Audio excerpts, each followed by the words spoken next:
आ गया है दौर अब परिवर्तनों का, खेल कुछ निराला करना होगा, व्यवस्था में पारदर्शिता की बहुत जरूरत है। अब निगाहों में ज्वाला भरना होगा, अब निगाहों में ज्वाला भरना होगा।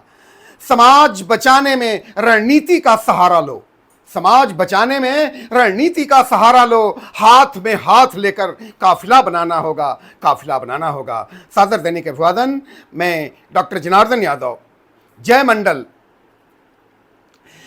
वैचारिक, सामाजिक, न्यायिक व विद्वता के विपुल भंडार के धनी कर्मयोगी युग पुरुष कृष्ण ने द्वापर में दुराचारियों, दुराग्रहियों का संहार करने हेतु जेल की चहारदीवारी में जन्म लिया। वहीं कलयुग में पिछड़ों, दलितों, निर्बलों, निःशक्तों की आवाज बनकर गर्जना करने वाले सामाजिक परिवर्तन के पुरोधा मनीषी बिंदेश्वरी प्रसाद मंडल यानी बीपी मंडल अपने वैचारिकी शंखनाद से जनमानस में सदा विजयी भाव का बिंब तान दिया था। राजनैतिक, पारिवारिक पृष्ठभूमि के कारण बीपी मंडल के जेहन में भी समाज सेवा की इच्छा बचपन से ही बलवती थी। मधेपुरा, दरभंगा व पटना में शिक्षा के बाद वे मजिस्ट्रेट बने और नौकरी से परित्याग दे दी। वर्ष 1952 में पहली बार मधेपुरा विधानसभा से विधायक बने और फिर 1962 और 1967 में मधेपुरा से मेंबर ऑफ पार्लियामेंट बने। वो कहते हैं ना कि बकरी का दूध बाल्टी में नहीं, कटोरे में दुहा जाता है।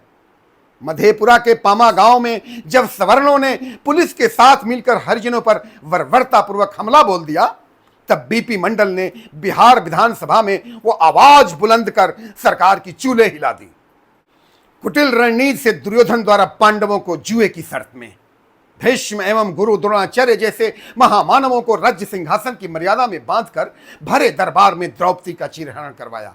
ठीक उसी प्रकार अगड़ों ने सामाजिक सूचिता का सामंजस्य बिठाकर दलितों, पिछड़ों, निःशक्तों का सामाजिक एवं बौद्धिक शोषण करता रहा। वरना 79 में ही दिया गया 1585 का नारा बीपी मंडल द्वारा क्रियान्वित हो गया होता तो आज भारत का परिदृश्य ही कुछ और होता। सामाजिक समरसता और उसमें खाई पर विशद अध्ययन करने वाले मनीषी बीपी मंडल ने युगांतकारी सोच को सिरहाने दबाकर सो जाने वाली सरकार कान में रेड़ी का तेल लगा करके बैठ रखी थी। आजाद भारत में द्विजों ने उन रियाया प्रवर्ग के प्रति जिस निष्कृष्टता से उनके हक को छीना, यदि बीपी मंडल जैसे जिजीविषा वाले मनीषी नहीं होते तो आज स्थिति और भी दयनीय होती।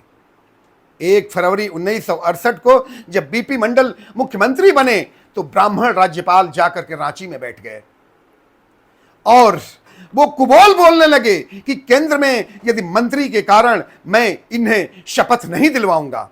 विधानसभा में यादव न बोल करके ग्वाला कहते थे।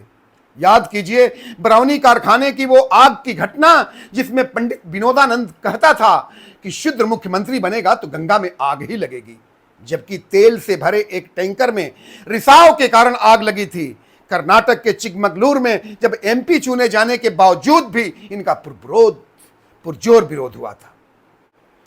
1979 में जब प्रधानमंत्री चौधरी चरण सिंह द्वारा मंडल कमीशन के अध्यक्ष बनाने के बाद बीपी मंडल ने इसे असली में अपनी रिपोर्ट प्रस्तुत कर दिए, जिसको भारत के 3000 पिछड़ी जातियों पर बीपी मंडल ने विशद अध्ययन के बाद 27% आरक्षण की मांग रखी थी। सुप्रीम कोर्ट ने भी उस रिपोर्ट को खारिज नहीं किया, परंतु सरकार उस रिपोर्ट को ठंडे बस्ते में डाल दिया। जब बीपी सिंह बाहर निकले तो सवर्ण जल उठे और वो दिन लद गए जब हम सोचते थे कि कबीरा आप ठगाइए, आप न ठगिए कोई। आरक्षण की आग में झुलस से सवर्णों की हठ धर्मिता उस समय अपने चरम पर थी।